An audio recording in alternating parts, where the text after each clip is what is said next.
Eto na nga, may bago ng pwesto si General Torre, pero si Auntie Claire natagpo ang fake news. Akalain mo ba naman pinagyayabang ni Auntie Claire nakaraan na matapos matanggal bilang PNP chief itong si General Torre?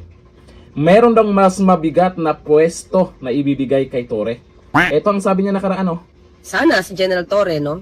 At may ibibigay kasi sa kanyang pwestong napakabigat na sana matanggap. Talaga ba, Auntie Claire? O ngayon, magkaalaman kung sino talaga ang nagpapakalat ng fake news. Akala mo, makakalimutan namin yan, ha? O eto, breaking news. May pwesto na si General Torre. Ang sabi po sa balita dito sa 105.1 Brigada News FM Manila, ang sabi, breaking, dating PNP Chief General Nicolas Torre III, itinalagang General Manager. Maganda pakinggan, ha? General Manager ng MMDA. Yan ba yung sinasabi na mas mabigat? From PNP Chief, nagiging General Manager? Pero tinanggap ni General Torre siguro yan. Kasi yan na nga yun, breaking news na nga yan. Itinalaga na siyang General Manager ng MMDA. Kailangan siya ngayon dahil naman magpapasko na, alam po natin, maraming mga kailangan gawin niya, maraming kailangan gawin ng mga MMDA. MMDA, General Manager. Maganda pakinggan, na General. May General pa rin. General Manager. Tatakbo daw ito sa 2028, ha? E paano yan? Bumaba pala ang pwesto niya. Kaya pala sinasabi ni Auntie Claire na mas mabigat kasi galing sa taas, nabigatan, ayun, bumaba na. Istoryahe, Auntie Claire.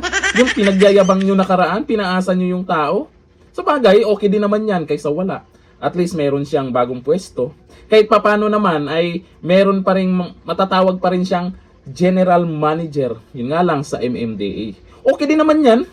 Pero yung pinagyayabang kasi nakaraan, inaasahan po ng mga taga-suporta na eto, baka gawin siyang, may mga nagsabi pa nga nakaraan, baka gawing ano sa NBI, kapalit ni ganito, baka sa DPWH. Maraming mga kumakalat na ganun. Excited yung taga-suporta ni General Torre. Lagot kayong mga mga DDS, baka sa NBI yan, ganito, pakpak, ganun. Talaga ba? Eh, ayan na. Ito po sa mga nag-comment, mukhang natawa na lang sila. Dahil naman, ito na ba? Ito na pala talaga ang ibibigay sa kanya. Dating PNP Chief, naging General Manager. Masarap din pakinggan, ha? Wag kayo, ha? Ito, magbasa tayo ng komento kung ano yung nagiging reaction ng mga nakabalita po niyan. Sabi ni Manny Farnasio, yung 4-star ka, tapos, bakit ano naman? Bakit General Manager din naman? At least may General pa rin, Manager pa. Di ba? O, sabi ni Francisco Franco Jr., pambigas, okay na yan. Okay na okay yan. Yan yung sinasabi ni Auntie Claire na mas mabigat, di ba? Mas mabigat. Sabi ni Jo Marie La Alonso Puno, lagapak, sampal yan. Ba't tinanggap? Aba, choosy pa siya. Alam nga naman kaysa wala siyang magiging pwesto, magpapasko na.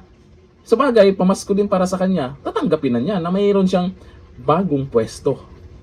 Ito sabi ni Eddie Ahari, nakakatawa, PNP Chief General Torre, naging General Manager ng MMDA. Pero okay siguro sa kanya dahil may nakalagay din General sa MMDA. Okay, kaya nga, okay naman yan. Kayo naman masyado kasing nag-expect yung iba. Dahil sa pinagyayaw-yaw ni Auntie Claire. Dapat naman kasi nanahimik lang yun. Putak ng putak agad tong si Auntie Claire. Yung pinaasa agad yung taga-suporta. Ito ang inaasahan nila. General Manager din naman ng MMDA, di ba? Okay, sabi ni Masamok, kung ako hindi ko natatanggapin, 4-star napunta sa... Oy, sabi ni Romel Donato, pambili na rin ng kape, asukal, bitchin, magic sarap yan, General Torre. Saan yung maliitin? Okay din naman yung pwesto na yan kaysa wala, di ba? Kaysa magpapasko siyang walang pwesto. Yun nga lang kasi, eto na. Congratulations pa rin. Congratulations kay General Torre, may bago na siyang pwesto kahit nagka-problema yung video account niya. Tagam. Hanggang dito na natin.